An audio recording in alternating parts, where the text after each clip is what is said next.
کھیلتے ہیں، جو قوم کو لسانیت کی بنیاد پہ تقسیم کرتے ہیں، وہ اس ملک کے پرامن شہری ہیں، اور جو ملک کو فرقہ واریت کی دلدل میں دھکیلنے کی کوشش کرتے ہیں وہ پرامن شہری ہیں۔ مجھے بڑا فخر سے کہہ سکتا ہوں کہ اس وقت پاکستان فرقہ واریت کو شکست دینے میں کافی حد تک کامیاب ہو چکا ہے، اور اس وقت اگر فرقہ واریت کہیں پر ہے تو یا تو وہ خنجرات کے علاقے سے شروع ہوتی ہے یا وہ گوادر میں جا کے ختم ہوتی ہے، اور یہ لوگوں کو سمجھ جانا چاہیے اس قوم کو کہ سی پیک کا روٹ ایک جگہ سے شروع ہوتا ہے، دوسری جگہ سے ختم ہوتا ہے۔ دشمن آپ کو ڈی سٹیبلائز کرنے کی کوشش کر رہا ہے، پاکستان مخالف قوتیں آپ کے ملک کو فرقہ واریت کی دلدل میں دھکیل کر آپ کے ملک کو ڈی سٹیبلائز کرنے کی کوشش کر رہی ہیں۔ آپ کا دشمن پاکستان کو میگنیفائنگ گلاس سے دیکھ رہا ہے، آپ کا دشمن موقع تلاش کر رہا ہے کہ پاکستان کوئی ویک پوائنٹ دے اور انٹرنیشنل اسٹیجر پہ کوئی اس طرح کی قرارداد لے آئی جائے کہ پاکستان کے نیوکلیئر ایسٹس کو ختم کرنے کی بات کی جائے۔ آپ وہ واحد ریاست ہیں جو پوری دنیا کو چپتے ہیں صرف اس وجہ سے کہ you are the only home land after Medina پاک which was made on the name of Islam، صرف اس وجہ سے کہ you are the only home لینڈ، the only country in the entire Muslim world جس کے پاس ایٹمی قوت موجود ہے۔ لیکن اب ہم جب یہ دیکھ رہے ہیں سینیریو کو پچھلے 70 سالوں سے، عوام کے جو بنیادی حقوق ہیں وہ انہیں نہیں دیے گئے، عوام کے جو بیسک رائٹس تھے وہ ان کو نہیں دیے گئے، جو روٹی کپڑا مکان کا نعرہ لگایا جاتا تھا وہ انہیں نہیں فراہم کیا گیا، ان کو بیسک ایجوکیشن کا جو رائٹ تھا وہ صحیح طریقے سے نہیں فراہم کیا گیا، اور ایجوکیشن جہاں ملی بھی تو یکساں تعلیمی نظام نہیں، امیر کے بچے کے لیے تعلیم اور ہے، میڈیوکر کے لیے تعلیم اور ہے، مڈل کلاس کے لیے، اور غریب کے بچے کے لیے تعلیم اور ہے۔ جو یہ او اے لیولز کے سکولز ہیں جہاں بڑے بڑے بیوروکریٹس کے بچے، بڑے بڑے بزنس مین کے بچے، بڑے بڑے آفیسرز کے بچے پڑھتے ہیں، ملک کا مستقبل تو وہی بچے ہیں، پھر ملک کا مستقبل کی تو وہی ایلیٹ کلاس ہے، آپ چاہیں نہ چاہیں اسی کے بچے نے بننا ہے جناب، آپ کا وزیر بننا ہے، مشیر بننا ہے۔ 90% کیسز میں ہو رہا ہے، اور ان سکولز میں، ان کالجز میں کیا پڑھایا جا رہا ہے؟ سوالیہ نشان یہ ہے کہ کون سا تعلیمی نصاب پڑھایا جا رہا ہے جو کسی دور میں محمد بن قاسم پڑھایا جاتا تھا، آج کیوں نہیں پڑھایا جاتا؟ جو کسی دور میں نور الدین زنگی یا صلاح الدین ایوبی پڑھایا جاتا تھا، آج کیوں نہیں پڑھایا جاتا؟ جو کسی دور میں افواج پاکستان کے شہداء پر پورے پورے آرٹیکلز پڑھائے جاتے تھے، آج کیوں نہیں پڑھائے جاتے؟ Directly indirectly Islamic norms, culture and tradition اور پاکستان کی آئیڈیالوجی کو ایکسکلوڈ کیا جا رہا ہے آپ کے تعلیمی نصاب سے، اور اس کی سب سے بڑی وجہ کیا ہے؟ کہ آپ مقروض ہیں۔ جب آپ کو کوئی قرض دیتا ہے تو وہ آپ سے ایکسپیکٹ کرتا ہے کہ آپ اس کے جوتے بھی پالش کریں، اس کی گاڑی پہ بھی کپڑا لگائیں، اور وہ آپ کو لات بھی مارے، you should not be able to speak against him, آپ کی جرات نہیں ہونی چاہیے بات کرنے کی۔ تو اس کا سلوشن کیا ہے؟ میں کل رہا ہو کے آیا ہوں، میں چاہتا تو تابڑ توڑ حملے کرتا پریس کانفرنس میں کہ جناب یہ کر دو وہ کر دو، لیکن نہیں، میرے باپ نے 32 سال افواج پاکستان میں سرو کیا ہے، میرا چھوٹا بھائی اب بھی سرو کر رہا ہے،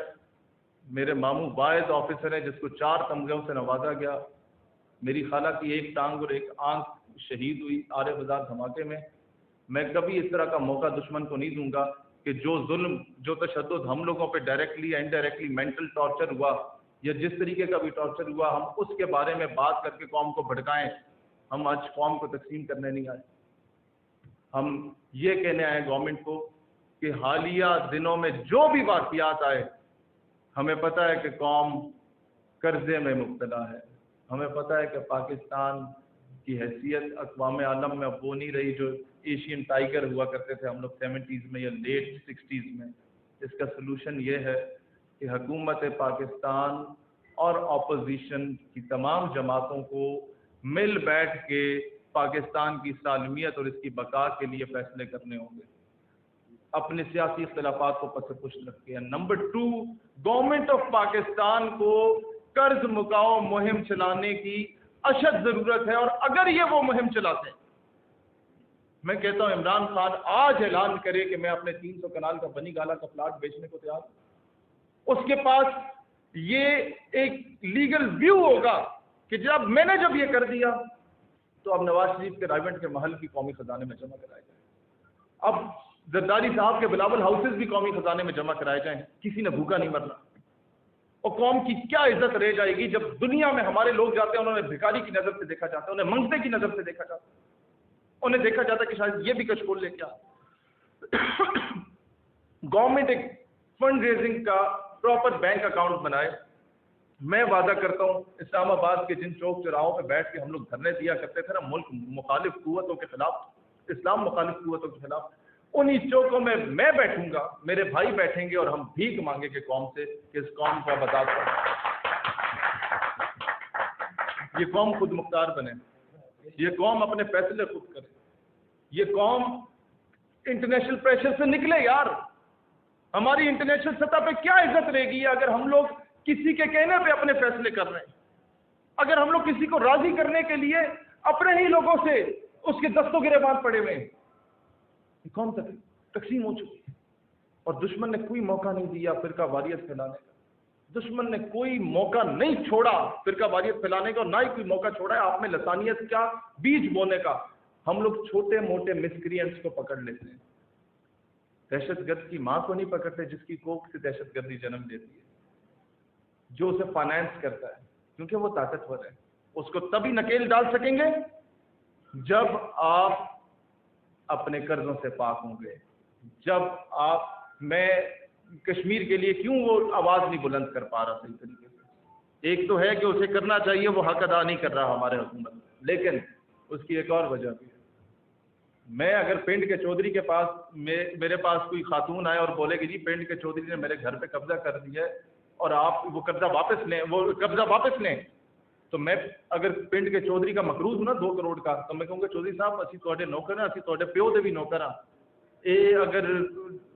قبضہ خالی کر دیو تو تواڈی مہربانی ہوسی، نہ بھی کیا کرو تو کوئی مسئلہ نہیں، ایک آدھ گھر ہے اس کڑی سے، ایک آدھ کمرہ اس کڑی نو دے دے، لیکن اگر میں نے اس سے قرضہ نہیں لیا، میں اس کا مقروض نہیں ہوں، تو لات مار کے اسے گریبان سے پکڑ کے باہر نکال سکتا ہوں۔ یہ ہے بات کہ جب آپ مقروض ہوتے ہیں تو آپ ہمیشہ سے پستی میں کے شکار رہتے ہیں۔ اس کے بعد میں بات کرنا چاہتا ہوں کہ ہم لوگوں نے بغیر سیاست میں آئے ہم لوگوں نے فورن میڈیکل گریجویٹس 18,000 میڈیکل سٹوڈنٹس کا مسئلہ حل کیا۔ ہم لوگوں نے ایک یونیورسٹی کے ڈوئل ڈگری کا ایشو تھا جس کے 3,000 بچوں کا مسئلہ سالو کیا۔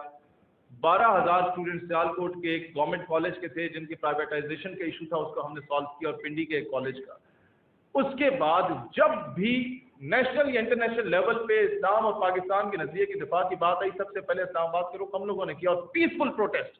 جس میں اناؤنسمنٹس ہوتی تھی کہ پولیس والا اگر گولی بھی چلائے تو اسے سینے سے لگاؤ، کہ تم اگر ویک پوائنٹ دو گے تو وہ نظریے کا ویک پوائنٹ شمار کیا جائے گا، جس میں اناؤنسمنٹ ہوتی تھی کہ سرکاری املاک جو ہیں یہ تمہارے اور میرے ابا جی کے ٹیکس کے پیسوں سے بنی ہیں، ان کو نقصان نہ پہنچاؤ، جس میں اناؤنسمنٹ ہوتی تھی کہ ایمبولینس میں چاہے کوئی بھی آ رہا ہو، تمہارا دشمن بھی ہو نا، ایمبولینس کو نہیں روکنا، کہ تم اگر ویک پوائنٹ دو گے تو سوال آپ کی آئیڈیالوجی پہ اٹھے گا، اور ہم نے اس طرح کا نہیں ہونے دیا۔ سیکنڈ تھنگ، ہم لوگوں نے اب 10 سال کی طویل جدوجہد کی، یہ قوم مایوسی کا شکار ہو چکی ہے، اس قوم کو کوئی پولیٹیکل لیڈرشپ ایسی نہیں مل رہی جو قومی یکجہتی کی بات کرے، جو قومی سلامتی کی بات کرے، جو ملک کو یکجا کرنے کی بات کرے۔ تو ہم لوگوں نے کل جیل سے آتے ہی تفصیلی ایک اجلاس بلایا اپنے آرگنائزیشن کا،